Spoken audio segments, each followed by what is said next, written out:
Same question. ఇది మనం మన ర్యాపిడ్ రివిజన్‌లో డిస్కస్ చేసిన same question with same outcome. ఈ క్వెషన్ అయితే మనం చూడొచ్చు. Direct framing of the question. Only ఒక అయాన్ మాత్రమే చేంజ్ చేసినాడు అంతే. ఈ క్వెషన్ కూడా మన ర్యాపిడ్ రివిజన్‌లో డిస్కస్ చేసిన క్వెషన్. డైరెక్ట్ క్వెషన్ చూడొచ్చు. ఈ క్వెషన్ అయితే మనకి సేమ్ టు సేమ్ ఫ్రేమింగ్. ఇది మన ర్యాపిడ్ రివిజన్‌లో డిస్కస్ చేసిన క్వెషనే. కాకపోతే ఇందులో మనం నాట్ అంబిడెంట్ అడిగాము.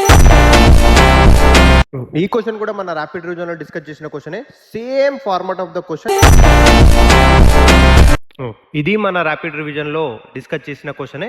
జస్ట్ ఓన్లీ జామెట్రీ అడిగినాడు. మనం లోన్ పేరు అయితే ఆల్రెడీ డిస్కస్ చేసినాం.